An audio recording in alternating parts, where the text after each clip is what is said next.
releasing privacy Yeah. dahil sa book.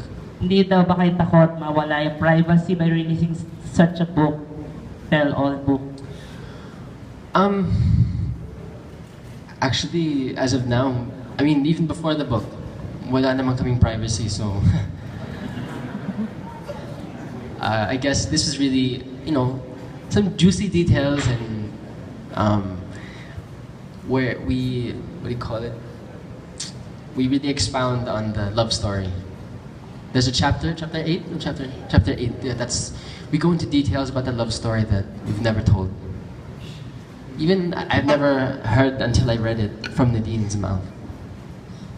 Kung sakasakaling hindi maging maganda ang ending ng inyong relasyon, magiging isasama pa rin ba kaya yun sa book o gagawan pa rin ng libro? O hindi na definitely?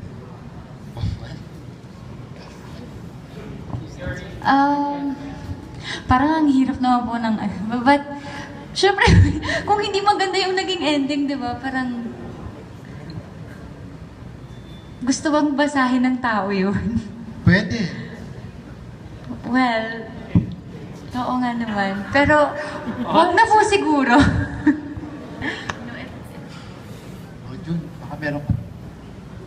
Sabi ni Jun, makakat niya ka yata. Joke lang. Si Rachel, ano question? Thank you.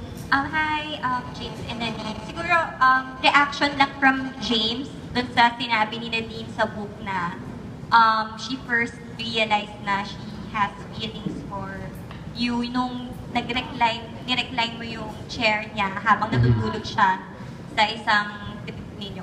Ano yung reaction mo dun? Actually, nagulat ako dun kasi I always ask Nadine, like, you had a crush on me before, right? She goes, no, never. And I was like, I don't believe you. And she says, I never had a crush on you. Never, ever, never, never, never. And then she put it in the book. So I was shocked. I was surprised. And I was right. So, ikaw ba Nadine, may ganun ka ba conscious effort na parang, nako, huwag kang masyado, magkape ka naman, James, para huwag ka masyadong feeling para hindi niya ma-feel na meron ka na palang growing feelings sa kanya before. Sorry? For Nadine naman, sinasadya mo ba yun na magpanggap na kunwari wala kang feelings para hindi mahalata yung James? Well, for me, mahirap po kasi yung ganun eh. So, kung ano yung nararamdaman mo, parang ako po, nilalabas ko lang. Ang mahirap magpigil eh. Mas obvious po pag nagpipihil ako. Promise. Pero ikaw ganun ka talaga na parang yung mga typical girls na yung mga it's the little things that make you fall for Opo, James. yeah. It's always the little things. Tapos siguro, ano din, question about kay Nadine ulit. Ano namang feeling mo dun sa sinabi ni James na it was the friction or the tension between the two of you that made him realize na, mahal ko pala talaga to si Nadine and hindi lang friendship yung gusto ko mangyari. Well, I think it's true kasi kung hindi naman po kami talaga yung night, yung nung premiere night naman po yun. Kung di naman po nangyari yun, I mean, wala. Hindi ko rin marirealize. So, I guess, yeah, tama po. So ikaw, anong reaction na kailangan pang mag-away kayo?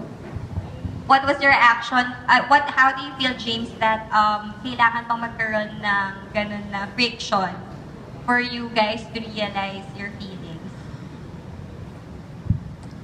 Love works in mysterious ways. I never would have, it was, at the start, I never would have imagined that this would happen. And yeah, sometimes that's just how it works. You don't get to choose who you love. It just happens. And then, siguro now that you've been together to a lot of places, so you've had more time to bond, siguro can you describe na lang kung ano yung status ng relationship ninyo ngayon? Like, how close you are now or how open to each other? Well, before anything else, best friend ko siya.